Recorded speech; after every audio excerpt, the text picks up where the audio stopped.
Mengangkat budaya gotong joli dan barongsai seringkali terjebak pada salah tafsir yang mereduksi nilai sakral menjadi sekedar tontonan hiburan.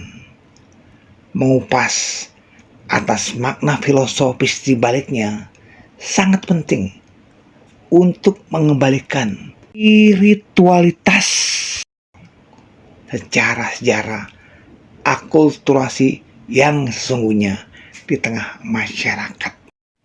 Opsi pertama, sudut pandang edukasi dan sejarah. Sering dianggap sekadar atraksi Imlek atau festival jalanan saja.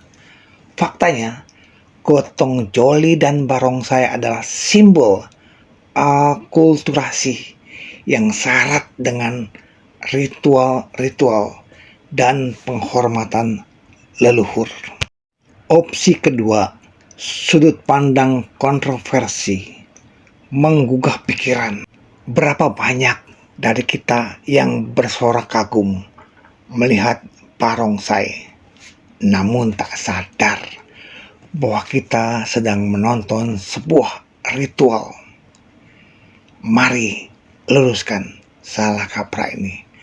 Gotong joli dan barongsai bukan cuma sekadar soal estetika dan kemeriahan, melainkan jembatan komunikasi antara manusia dengan semesta. Opsi ketiga, sudut pandang filosofis dan penghormatan. Di balik gemerlapnya kostum dan hiruk-pikuk arak-arakan gotong joli dan barongsai, tersimpan filosofi mendalam tentang keseimbangan, keberanian, dan kesucian. Ada manfaat fisik dan kesehatan bagi pemain barongsai, naga, atau pengangkat joli.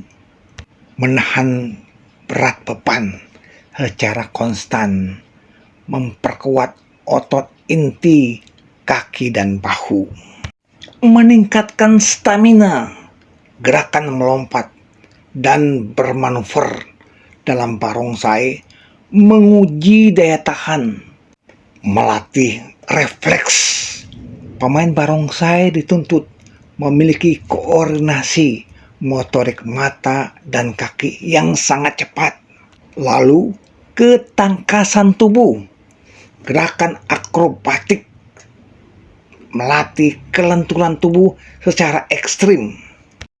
Tentu ada pula manfaat mental dan psikologis, yaitu membangun fokus. Kelengahan kecil saat mengangkat joli atau melompat bisa berakibat fatal bagi rekan setim. Mereka juga dapat memperkuat disiplin, menguasai teknik kuda-kuda, dan koreografi membutuhkan latihan keras yang konsisten. Melatih kontrol emosi.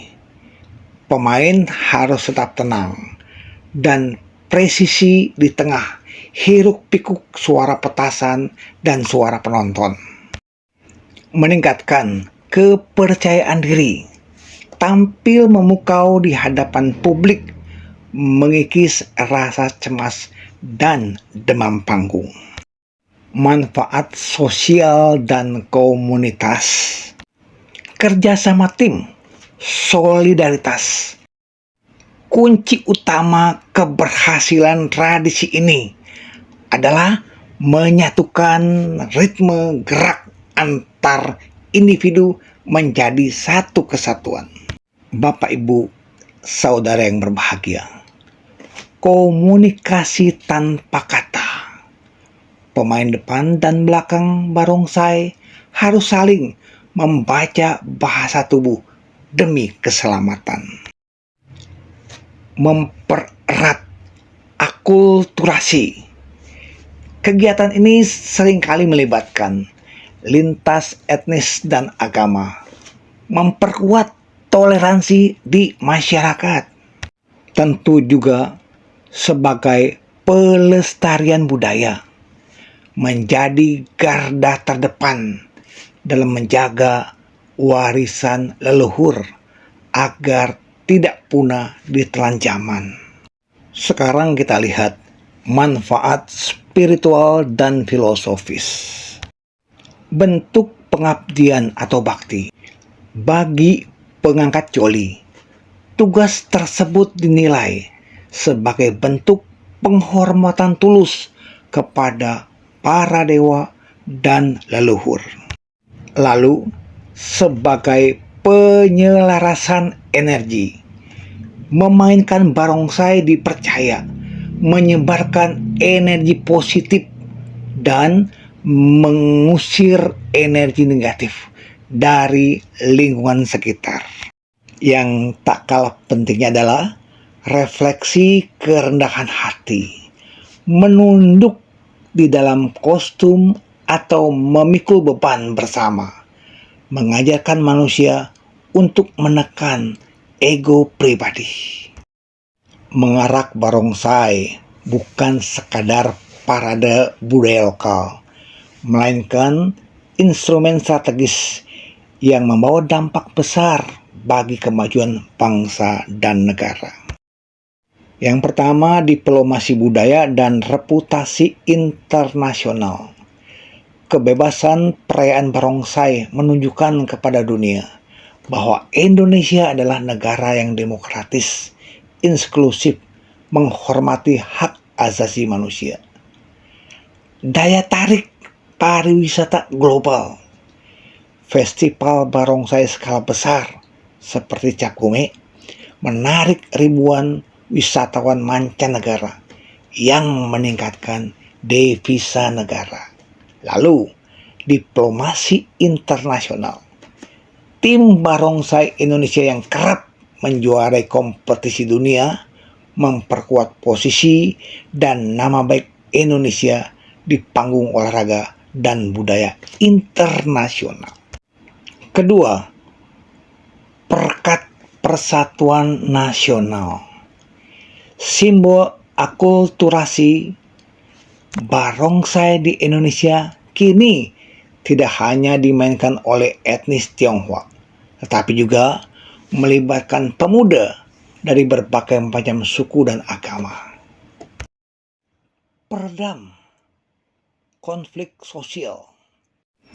Parade di ruang publik mengikis sekat-sekat eksklusivitas, membangun rasa saling memiliki, dan memperkuat semboyan Bhinneka Tunggal Ika. Demikian pula dengan media edukasi toleransi, mengajarkan generasi muda untuk merayakan perbedaan secara damai dan terbuka di ruang publik. Tentunya ini yang pasti kita harapkan. Yang ketiga apa? Penggerak ekonomi kerakyatan. Pawai barongsai di jalan menghidupkan ekosistem ekonomi lokal, mulai dari pedagang kaki lima, penyewaan hotel, transportasi, hingga restoran. Lalu, industri kreatif membuka lapangan kerja dan peluang bisnis bagi pengrajin kostum barongsai, pembuat alat musik tradisional, hingga fotografer profesional. Keempat, ketahanan nasional melalui pemuda. Mengapa? Karena kita lihat kegiatan positif pemuda, keterlibatan remaja atau pemuda dalam sanggar barongsai menjauhkan mereka dari kenakalan remaja, radikalisme, dan penyalahgunaan narkoba melalui aktivitas fisik yang disiplin. Pembangunan karakter bangsa, nilai-nilai gotong royong, kerjasama, dan sportivitas dalam latihan barongsai membentuk mentalitas generasi muda yang tangguh demi masa depan bangsa. Bapak, Ibu, sahabat muda, masih banyak berbagai ilmu yang kita bisa gali. Tentunya bukan sekedar teori. Ayo, ajaklah adik-adik kita, anak-anak kita, para remaja, para pemuda untuk menggali ilmu dan keterampilan dalam bermain barongsai, liong, ataupun angkat coli. Semoga semua makhluk hidup berbahagia. Sadu, sadu, sadu.